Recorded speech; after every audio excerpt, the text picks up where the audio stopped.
আজকের সমাজে প্রেম এখন খুব সাধারণ একটি বিষয় হয়ে গেছে। অনেক তরুণ তরুণী একে অপরকে ভালোবাসে, সম্পর্ক করে, এমনকি শারীরিক সীমাও অতিক্রম করে ফেলে।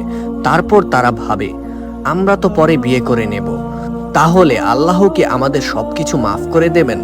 এই প্রশ্নটা অনেকের মনে আছে, কিন্তু উত্তরটা অনেকেই জানে না। প্রেম ও সম্পর্ক নিয়ে ইসলামের মূল দৃষ্টিভঙ্গি। প্রেম ও সম্পর্ককে ইসলাম দুই ভাগে ভাগ করেছে: বৈধ সম্পর্ক, অবৈধ সম্পর্ক। বৈধ সম্পর্ক হচ্ছে বিয়ে, হালাল দাম্পত্য জীবন। আর অবৈধ সম্পর্ক হচ্ছে প্রেম, যেখানে পর্দা ভাঙে, একান্তে দেখা, চ্যাট, স্পর্শ, এমনকি শারীরিক সম্পর্কের মতো ঘটনা ঘটে। এমনকি কুরআনে আল্লাহ বলেন, তোমরা জিনার কাছে যেও না। কেন ইসলাম প্রেমের সীমা দেয়? এটা শুধু নিষেধ না, এর পিছনে অনেক কারণ আছে। যেমন ইমোশন কন্ট্রোল না থাকলে মানুষ ভুল করে ফেলে, পরিবার ভেঙে যায়, বিশ্বাস নষ্ট হয়, ভবিষ্যতে দাম্পত্য জীবনে প্রভাব পড়ে। ইসলাম রিলেশনশিপকে সেফ সিস্টেমে রাখে। এখন মূল প্রশ্ন, গুনাহ কি মাফ হয়?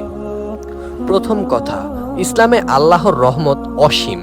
আল্লাহ বলেন, হে আমার বান্দারা, যারা নিজেদের উপর জুলুম করেছ, আল্লাহর রহমত থেকে নিরাশ হয়েও না। অর্থ, যত বড় গুনাহই হোক, তওবা করলে আল্লাহ মাফ করতে পারেন। তওবার 3টি শর্ত: 1. গুনাহ বন্ধ করা। 2. অন্তরে সত্যিকারের অনুতপ্ত হওয়া। 3. ভবিষ্যতে আর না করার সিদ্ধান্ত নেওয়া। এই 3টা না থাকলে তওবা পূরণ হয় না। বিয়ে করলে কি আগের সব গুনাহ মুছে যায়? যেমন আপনাদের ভুল ধারণা, আমি প্রেম করলাম, পরে বিয়ে করলেই সব মাফ। ইসলাম এমন কিছু বলে না। সঠিক ব্যাখ্যা: কিন্তু যদি কেউ সত্যিকারের তওবা করে, আল্লাহ চাইলে মাফ করতে পারেন। বিয়ে তখন শুধু নতুন জীবন শুরু করার মাধ্যমে হয়। আল্লাহ মাফ করবেন এই গ্যারান্টি কেউ দিতে পারে না। এটা সম্পূর্ণ আল্লাহর ইচ্ছা। সমাজের বাস্তবতা। আজকের বাস্তবতা, অনেকেই প্রেম করে, পরে বিয়ে করে, তারপর ভাবে তারা পুরো ক্লিন হয়ে গেছে। কিন্তু সমস্যা হলো, পুরনো অভ্যাস অনেক সময় থেকে যায়, ট্রাস্ট ইস্যু তৈরি হয়, গিল্ট, মেন্টাল স্ট্রেস থাকে। সবচেয়ে গুরুত্বপূর্ণ শিক্ষা, ইসলাম আমাদের শেখায় ভুল করে পরে ঠিক করা যায়, কিন্তু সবচেয়ে ভালো হলো ভুলের কাছেই না যাওয়া।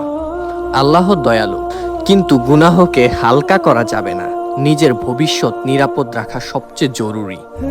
তুমি কি জানো, একজন মানুষ যদি আজ থেকে নিজের চোখ, মন আর সম্পর্ককে নিয়ন্ত্রণ করতে পারে, তার জীবন কতটা শান্ত হতে পারে?